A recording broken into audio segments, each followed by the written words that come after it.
obviously Madam Ambassador for being here, and other MPs for also gracing us with their presence.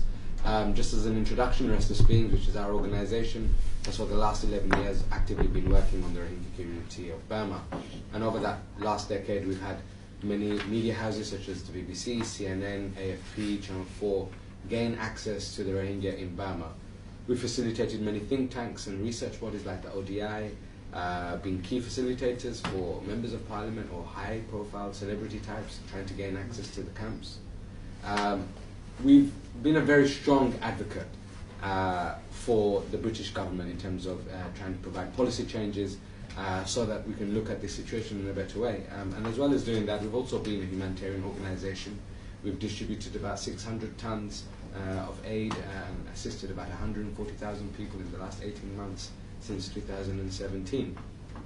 Now, without doubt, the situation for the Rohingya has worsened over the years, and more specifically, it's also without doubt that the approach of the Burmese military has been getting progressively worse and progressively more aggressive.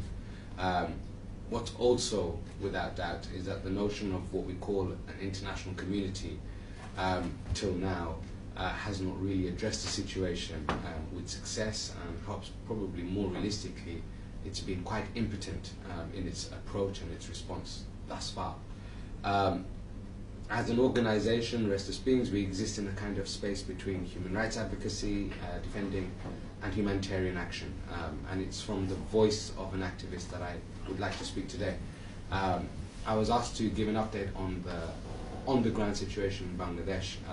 So first of all, I'm sure everyone's aware of the term Kutupalong and Balukali, which is the major refugee camp. This, when we first investigated in 2008, we found that there was 90,000 people amongst the official and the unofficial camps there. There are other camps as well, aside from this, places like Unchiprong, Leather Bazar, Tankali, so many other, Shamapur, for example. Just to give you a comparative idea, so again, like I said, in 2008, Kutupalong housed 90,000 people. Today it houses over 500,000. In 2008, Leather Bazar housed about 13,000 people. Today it houses almost 40,000 people. In 2008, Shamapur housed about 1,500 people. Today it houses about 10,000 people. So the swelling of population is an unbelievable and very remarkable phenomenon in itself. That in itself is crazy for the Bangladeshi authorities to have to deal with. And they have dealt with the influx of refugees remarkably well, considering their own economic condition. What happens, obviously, so many people are pouring into these camps. The world reacts with tens of millions of dollars of aid arriving from humanitarian organizations all over the world. And generally, obviously, the public was moved by seeing all these images across our news screens and from our politicians and whatnot, and our newscasters giving this information almost on a daily basis in September, October, November of 2017. But that doesn't mean that there wasn't mistakes made. There were plenty of mistakes made while assisting the genocide survivors. And that probably those mistakes made at that time go a long way to explaining where we are today in 2019. So first of all, many of the existing refugee population were largely ignored. So I'm talking about the guys who came in 1990s or in the early 2000s.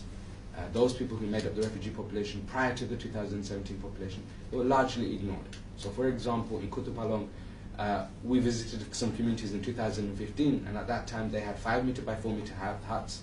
They were split into 2 rooms. There was a kitchen area, there was a bathroom area. But in 2018, a decision was made by humanitarian organizations to tear these 5 meter by 4 meter homes down and rebuild them with 2 meter by 2 meter 1 room homes. And of course, what that means is that there's going to be a discord between those who have recently arrived who had nothing and those who were previously arrived who had something but now are being given even less than they originally had in the first instance.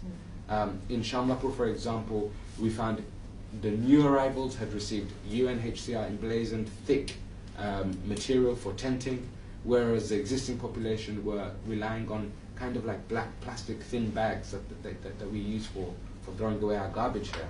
So when they requested to have these thicker material, they were told, well, no, you're not a new refugee, therefore you're not allowed to get this. This kind of crazy decisions is what leads to discord within a refugee community, whether that's an old existing refugee community or a new existing refugee community.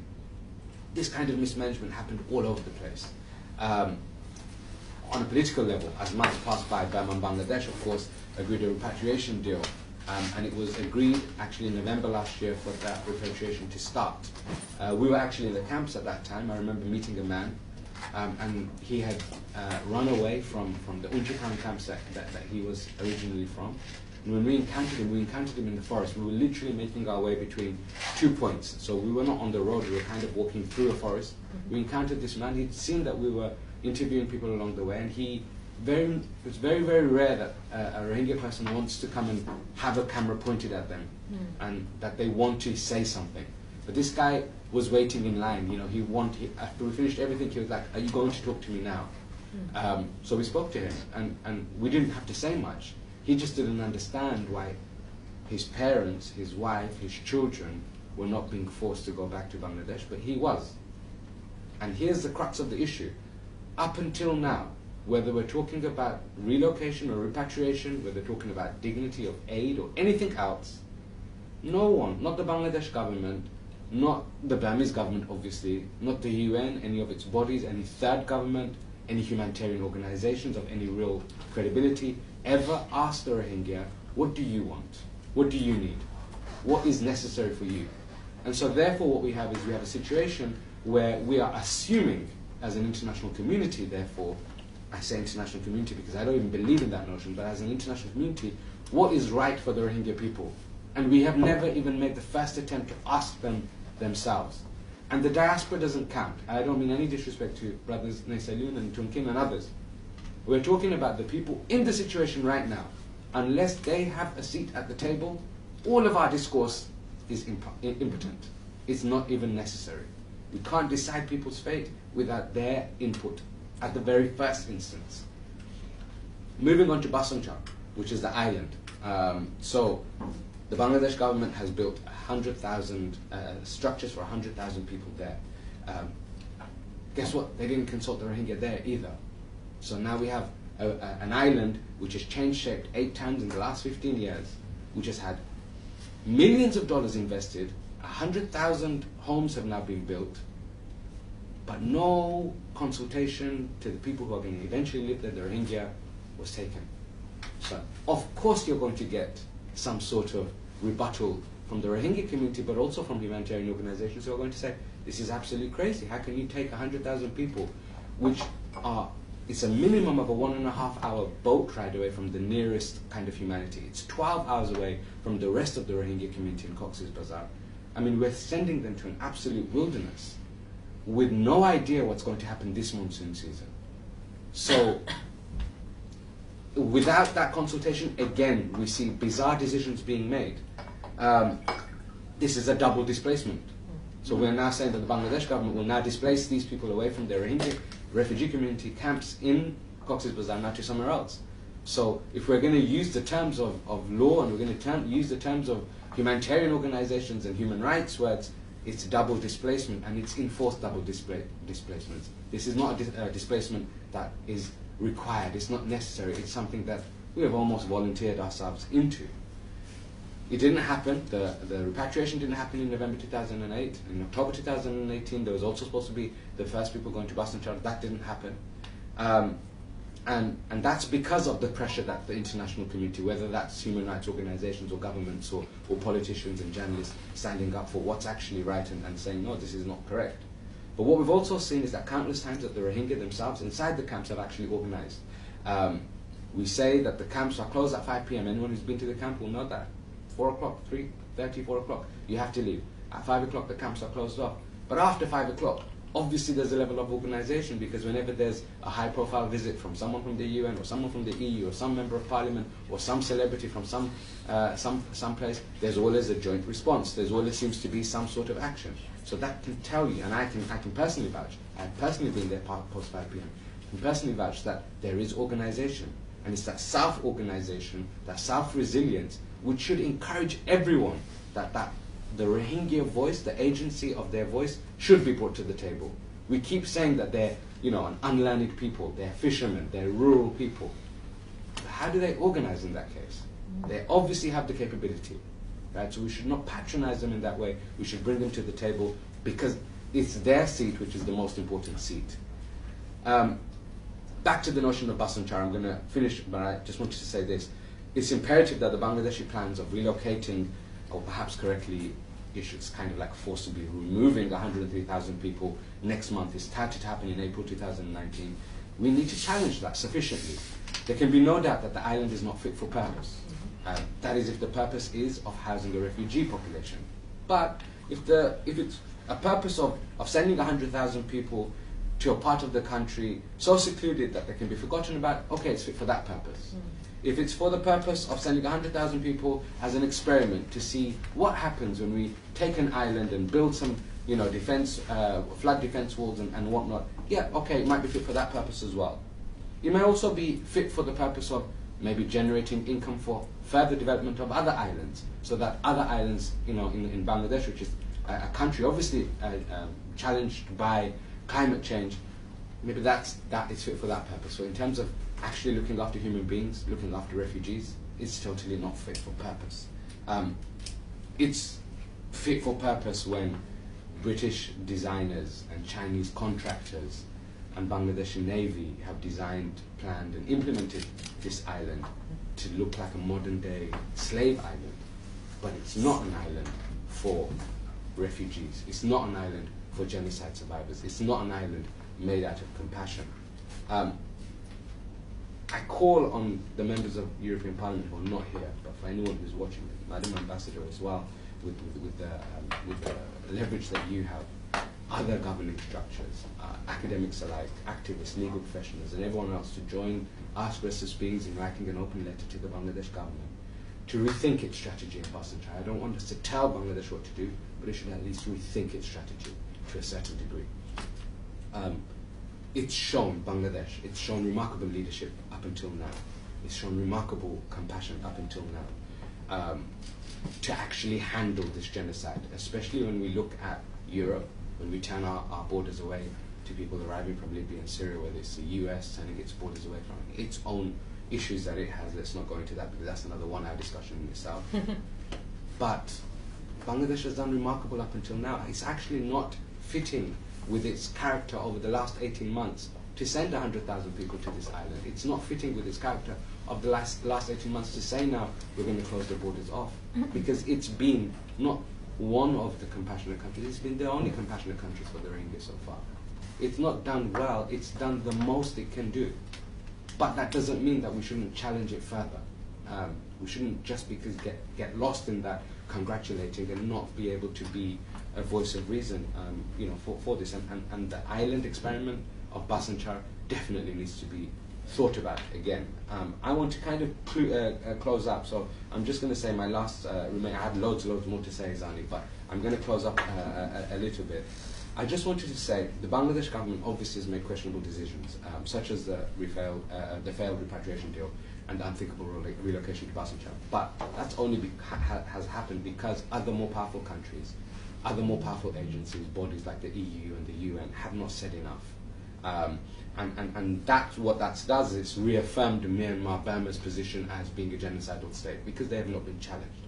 The UN, its associated bodies, countless other humanitarian organizations have not organized properly to feed into the joint response plan. Obviously, ultimately, the responsibility lies with the Burmese, the country of origin, the state that's inflicted this genocide on them. But we haven't helped along the way. When I say we, I'm talking about Europe, I'm talking about the US, I'm talking about other bodies. We haven't helped along the way. The education now, we also have had a lot of talk about education. It's now also being weaponized by the Bangladesh government, unfortunately, when we use terms such as pull factor, which is what the Bangladesh authorities have done numerous times over the last few months, as a reason for why the Rohingya are coming to Bangladesh. It's not a pull factor. Bangladesh, the Rohingyas are not escaping Burma so they can come to Bangladesh so they can educate their children to a standard which is not even sufficient to their own standards. That's not the reason why they're coming. We can't use these terms because it weaponizes the whole Rohingya movement. It weaponizes education, and that's not what's going on. The action and voice to change status quo that was mentioned earlier on, it's not there because the religious institutions, the mosques, the madrasas, they're only allowed to do the 5 daily prayers. The education institutions are only allowed to give basic education. There are no other agency for the Rohingya to move up and move on. Notions such as the Magnitsky Act, which was mentioned earlier on, are a really poor way of sanctioning, considering that the people who you would impose that on, the military leaders, they have absolutely no desire, no appetite to come to the EU in the first instance. It's useless. I am afraid that we need to up the game in terms of what we do here in the EU, in terms of holding to account the crime of genocide against the Rohingya in Burma. A real arms embargo, not just the talk of one. Real accountability in terms of ICG and ICC or ICC referrals. Actual vociferous action at the UN level are the minimum that's required. That's not the maximum, that's the absolute minimum. I congratulate the MEPs, I congratulate the Madam Ambassador here, but I don't think there's any use in us slapping each other's backs with glee unless we encourage other colleagues to also come on board so that this is a more solid movement, if you like. We need to constantly remind everyone that the Rohingya issue in the first instance and the fact that they've been rejected from Burmese mainstream is as a result of a European power using colonial rule in the first instance. We therefore have a collective moral responsibility regardless of our individual countries if we're going to group together as a nation of European states. The first step is to call it what it is, genocide. Steps that follow are for us to act collectively and apply the pressures available to us against the Burmese administration, but to also encourage and help the Bangladesh administration. And while suggestions like forced relocation, repatriation, they have to be taken off the table. Thank you very much. Thank you.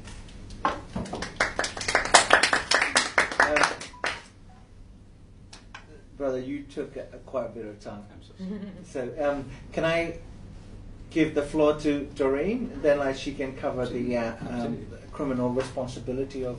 Sure, yeah. Thank you very much, Madam Ambassador, for being here, first of all. Thank you also to the Honourable Members Wajid Khan and Jose Faria, together with all of the co-sponsoring organisations, for the opportunity to address you today. So I've been asked to talk to you about protection and accountability for the Rohingya under international law. Now, people like me often preface discussions like this with the disclaimer that the issues to be discussed are very complex. Now, whatever the motivation for giving a disclaimer like that, the fact of the matter is that it's wrong. The bottom line here is ultimately simple. On accountability, it is that the state of Myanmar, together with its top military and civilian leaders and those most responsible, must be held to account under international law for the unimaginable atrocities that the Rohingya have endured. Let's be clear. These atrocities have unfolded so audaciously under our very noses that the failure to achieve accountability for them will be a major nail in the coffin for the international legal system. That system will be revealed to be toothless at precisely the moment when a decisive bite matters the most.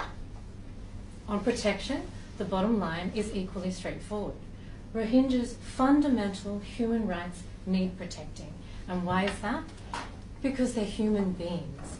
And woven into the fabric of our international community are the legal, the moral, the humanist principles that we are all born free and equal in dignity and rights and entitled to enjoy our human rights without distinction of any kind. These are rightfully the cornerstones of the Universal Declaration of Human Rights. Now, moreover, protection of the Rohingya is critical, not simply because of what they've already endured, but more importantly, to prevent any further violations. Again, if the system of international law cannot fulfill a preventive function, or at the very least administer basic vital triage for mass atrocity crimes, then what is it really good for? Now, in the limited time that I have today, I'll unpack the issues of accountability and protection for Rohingya under international law by considering two questions. And the first is, how can we characterize the Rohingya experience under international law? And then secondly, how is the Rohingya experience relevant to Europe? Turning to the first question, it was not long ago that the idea of legally characterizing the Rohingya experience as genocide was treated as radical. These days, that's changed pretty dramatically, I'd say.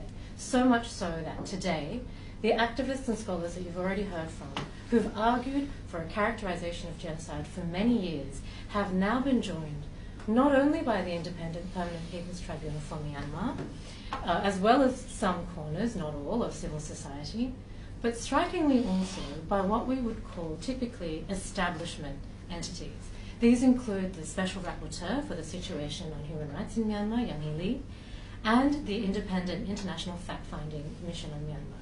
And as you heard already, that fact-finding mission has argued for the prosecution of the heads of Myanmar military, including the Commander-in-Chief Min Aung Hlaing, for genocide and other international crimes. It's quite dramatic. And justifiably so. It is clear that what is happening to the Rohingya, what they have already endured, is indeed a genocide. And it's even arguable that this genocide is still ongoing today, and that the Rohingyas' uncertain fate, both in refugee camps and within Myanmar, could amount to genocide through the imposition of conditions calculated to bring about the destruction of the group. Rohingya have also suffered the full range of crimes against humanity. And here it's important to emphasize that these crimes are actually considered on par with genocide in terms of gravity. The evidence points to the crimes against humanity of persecution, deportation and forced transfer, as you all know, murder, enforced disappearances, torture, extermination, unlawful imprisonment, apartheid, and of course, rape and sexual slavery. And we can add to this list too a wide range of gross human rights violations and also war crimes, about which much can be said. But before we go any further, I think it's important for us to pause at this point and reflect. We should absolutely celebrate that we're finally calling the alleged crimes by their proper names, as Mpuru talked about. But at times, the discussion has swung too much towards the other extreme, so much so that sometimes technical jargon like genocide and crimes against humanity is being used without clarity about what they mean, and this risks creating misunderstanding and ultimately disappointment. So in that spirit, I believe that, let's take a moment to clarify. I believe that what is important to remember about genocide and crimes against humanity is what it is about them that makes them so-called mass atrocity crimes. And when it comes to genocide, this is the fact that for an act to be considered genocidal, it requires an intent to actually destroy a group because of that group's particular identity as a group, in whole or in substantial part. And when it comes to crimes against humanity, it is that what is required is that the crime took place as part of a widespread and systematic attack against a civilian population. This means that we're talking, in other words, about crimes that are generally requiring not only sufficient control over instruments of violence to carry them out, but also, critically, an enabling political environment. And two important points follow from this. The first is that even if the alleged crimes in Myanmar were committed by soldiers or paramilitaries under the control of top military leadership, civilian political leaders like Aung San Suu Kyi can and should be held equally responsible. This is not only for omissions or complicity, as you said, in terms of failure to act when they should have acted, but also for creating the policies that enabled or even encouraged the crimes. For example, by systematically imposing systems of apartheid on the Rohingya for decades. Now, secondly and relatedly, states, as I mentioned, can also be held responsible in their own right for international crimes, like genocide under international law. And the focus of the discussion up until now has generally tended to be on individual criminal responsibility. And of course, it is certainly important that leaders be held accountable for their actions, including by facing the possibility of being imprisoned. However, and as I briefly discussed, we should also note that there are pathways, such as bringing a case to the International Court of Justice, that can hold the state of Myanmar directly to account for violating the Genocide Convention. And this pathway has certain advantages too, such as the possibility of immediately imposing measures on Myanmar to prevent it from doing anything to worsen the situation of the Rohingya. This, as you can tell, could be an important tool for protection and prevention. Now, it's also important to avoid looking at the accountability question too much through the lens of the possible International Criminal Court case on the Rohingya, and to think that this case will somehow be enough in terms of achieving accountability. This is because if that case goes ahead at all, it will likely be limited to the August 2017 onwards deportation of some 700,000 Rohingya from Myanmar to Bangladesh. And while those events are certainly a watershed moment for the Rohingya, we must also recall that they're only the latest chapter in a long series of events endured by the Rohingya people, as Tung Kin talked about earlier. Accountability ought to be sought for as much of that suffering as legally possible to represent the full spectrum of the sustained intergenerational suffering of the Rohingya. And in this sense, we need to call upon the independent investigative mechanism for Myanmar, which has none of the jurisdictional constraints of the International Criminal Court, to accordingly train its focus in this direction, I think. And for that matter, it's also important to bear in mind that it's not only the Rohingya who've been ostracized as the other by Myanmar and then systematically targeted and oppressed. This has occurred inter-ethnically.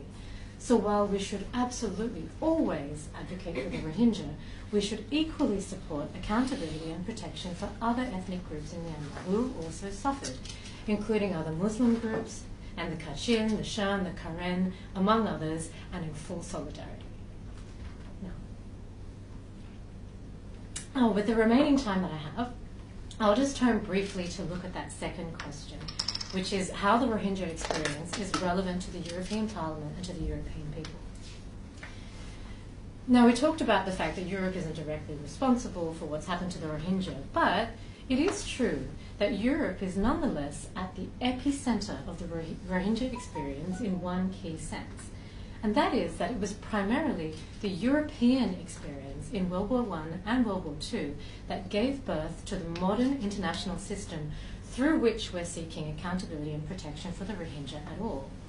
The European experience is indelibly written into every aspect of the international crimes allegedly perpetrated against the Rohingya for which we seek accountability. Crimes against humanity, for example, were first identified and prosecuted at the Nuremberg Tribunal.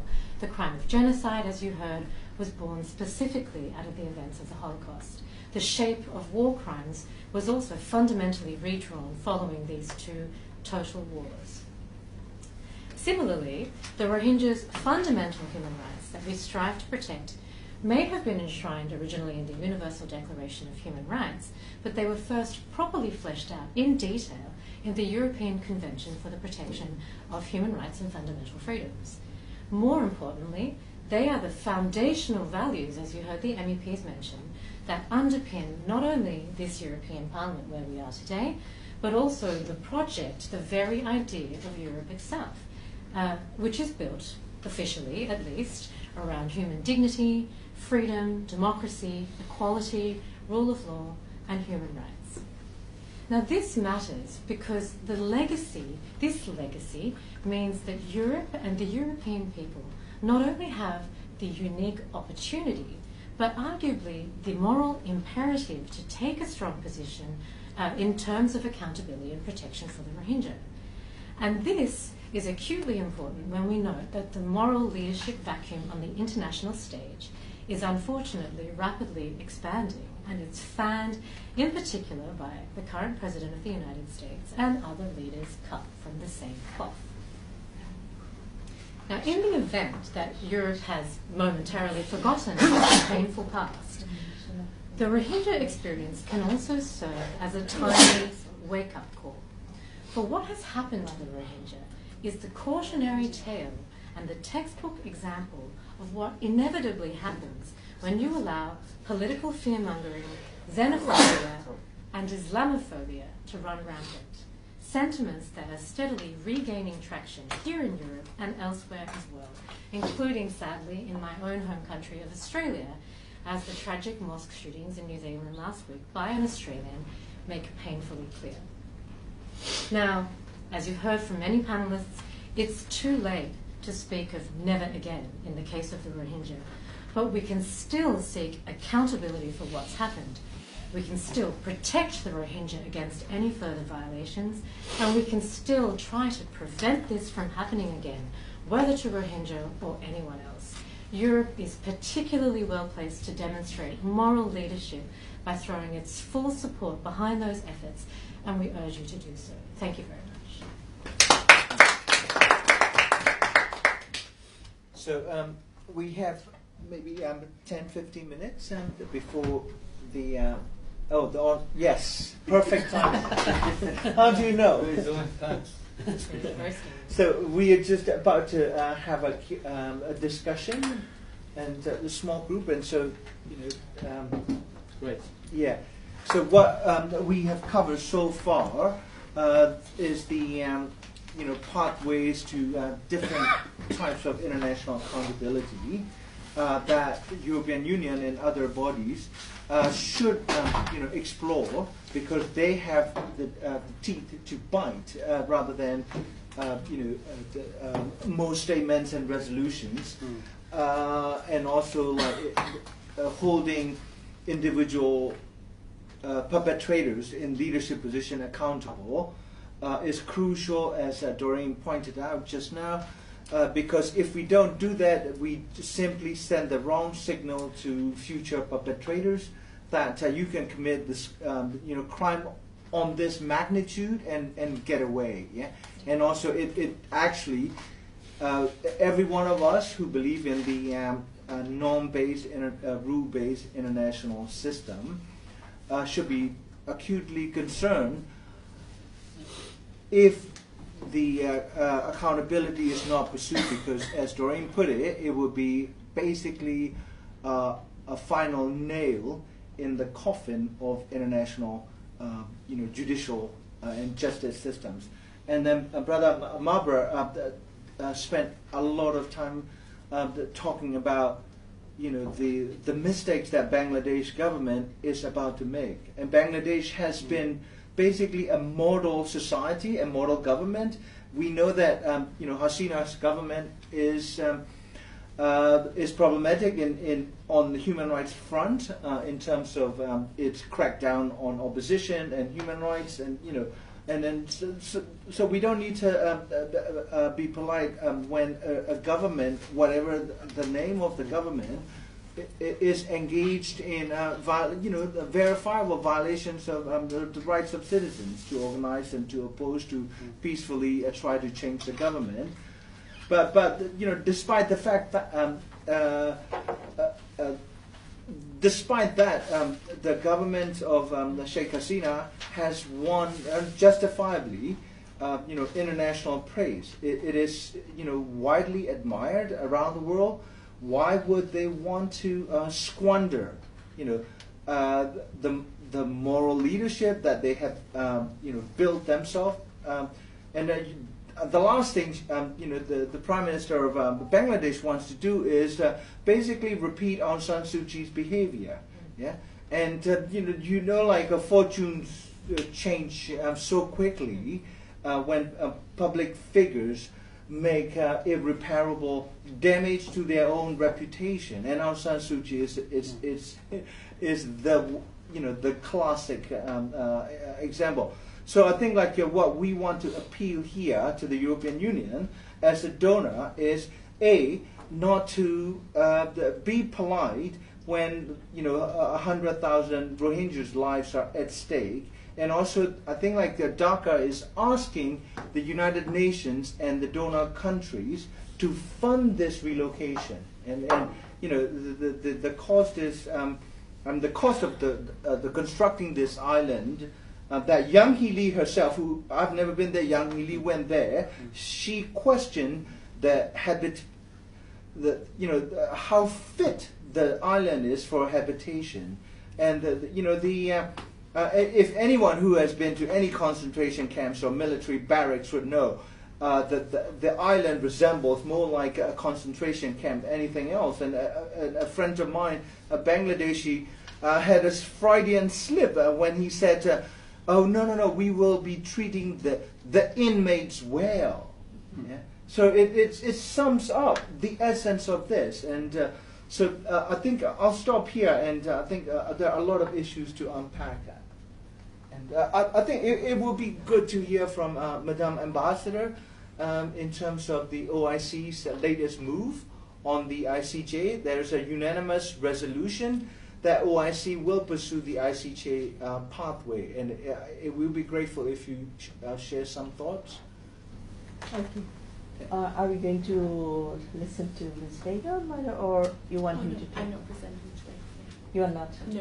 Oh. We're from the same organisation. All right. Okay. All right. Because I thought you were there. Okay. Thank you very much, and thank you, the co-host and the organizers also, for this very important a series of important meetings that has been held. But almost every one of you have mentioned, and which I also echo, that it's time for action. Much words have been spent, but it's time for action. And I'll just say that, I am representing the OIC here as its ambassador, and I'm happy, and it's a privilege also that to represent the organization, because it has been very vocal on the question of the seriousness of the situation and the atrocities that are still being committed against the Rohingya community by the Myanmar authorities, both military and many of you have said also the civilian. And I won't really go into the details of our concern because it's very well known, and the OIC has also expressed indignation at the credible reports that have come out from the UN and other human rights organizations about the atrocities. And it has also been called ethnic cleansing. The term genocide has been repeated. So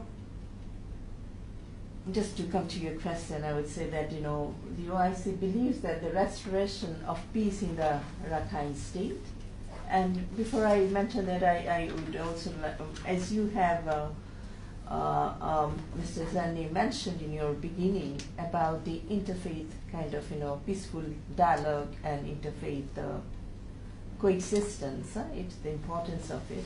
The OIC entirely believes in that. And we had also organized in Bangkok, I think it was 2017 December, some interfaith dialogue with religious leaders in that area, which also includes Myanmar. So it believes that the restoration of total peace can be achieved if mechanisms are put in place to prevent the recurrence of the atrocities which are perpetrated, and the perpetrators should be held accountable for these atrocities. So accountability is the only guarantee of non-recurrence, and which would also need to address the root cause, the citizenship issue. These are very open position of the OIC. And in this regard, the OIC in all forums and also within will continue to seek for justice and accountability for the Rohingya people and ensure that the government of Myanmar fulfills its obligations under international law. As I see, you have been following very well, Mr. Zanni, the OIC proceedings, and as recent as early this month, on the 1st of March, the 46th OIC Council of Foreign Ministers met in Abu Dhabi, and there are 3 resolutions on Myanmar on the human rights situation as well as on the accountability were adopted. I would refer to this one in particular, which established a 10-member ad hoc ministerial committee on accountability for human rights violations against the Rohingya It will be chaired by the Gambia. Just to give you a little idea, the ad hoc committee will, the resolution is there, you can consult the OIC website, but to say that, it will engage to ensure accountability and justice for the gross violations of the international human rights and humanitarian laws and principles you have also alluded to, or more than alluded, you have specifically mentioned. Assist in information gathering and evidence collection for accountability purposes. Mobilize and coordinate international political support for accountability for the human rights violations against the Rohingyas in Myanmar. Collaborate with international bodies such as Office of the United Nations High Commissioner for Human Rights, United Nations, and other international and regional mechanisms. This would also obviously include the European Union. And the members of the OICs have been called upon to support the ad hoc committee, to help carry out the task of ensuring accountability and justice for the violations of the human rights, and coordinating international political support for accountability for the human rights violations against Rohingya in Myanmar. On this aspect, Mr. Member of Parliament, I know you are very much engaged with this issue through you and also Wajid Khan MEP. We'd like to feel that already the European Parliament has adopted many resolutions, but it is now that there is a need to move on to ensure accountability and justice. And we are also engaged with the European Commission from the OIC, and the Secretary General himself is particularly focused on that issue. May I just ask one very brief question? Yes. Specifically, you said that the meeting was chaired by Gambia, Yes. and my understanding is that the resolution was unanimously adopted. Yes. For OIC, it's quite unusual because it's been like a rather divided on a lot of issues, and on this issue there is a strong political will.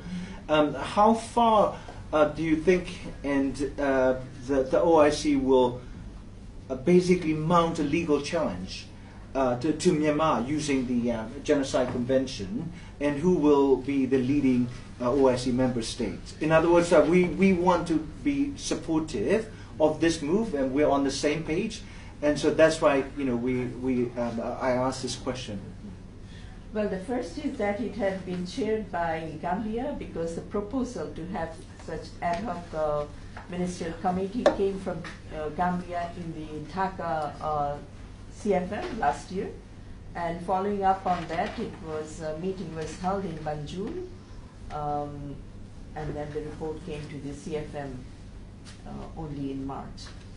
As regards to your other specific question, who will take the lead, it is not very obvious yet, because there has to be, because the mandate of the committee is the collections of informations and all that. Obviously, one country has to take a lead to take it to the ICJ. Can I also ask you a question? And it's too early to say because it was only adopted in March. Yes, sir, by all means. Thank you, Mr. Ambassador. I thought the question was from the other way. I think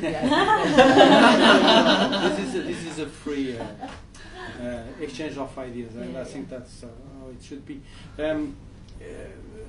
Now, we are going to have elections here in Parliament, European elections. What's your feeling on this issue? Because Europe is changing, and I think that's the most important thing to when we live here to think of that. Europe is changing, and I don't know if it's changing for the best. There are this mandate, this legislature, as we have seen a growing of populism movements and extreme right and left. Also political parties and also forces within Parliament. It was not like that before, and it happened.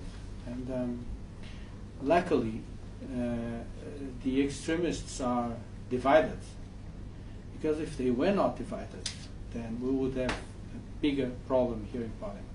Now, next elections, we don't know how this is going to be, because at the member states situation, like you have Poland, you have Hungary, and you have the other Visegrad countries, and you have Italy, and so on and so on and so on. You have Britain now leaving.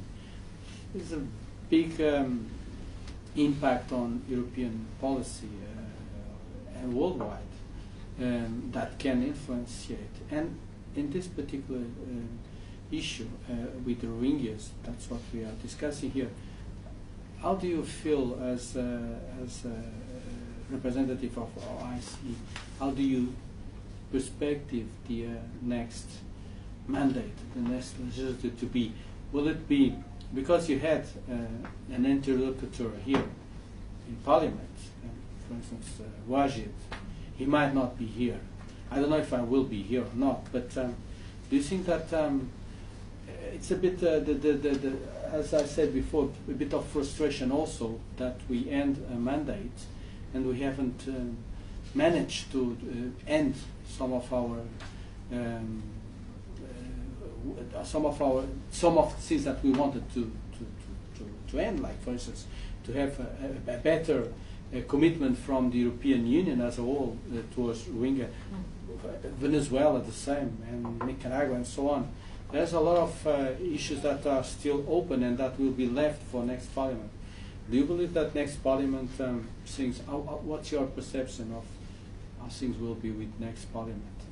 Given on what issue? On the Rohingyas, we are talking about the Rohingyas. That is, do you think that not being able to we had 6 resolutions here, but they are not, as you said, and I agree with you, they are not. They should have only have been 1 or 2, but strong, really strong ones, and these ones are not suitable. Let's be honest. Do you think there will be another one next legislature? What do you feel? I mean, have we lost an opportunity here? I think it wasn't personally speaking.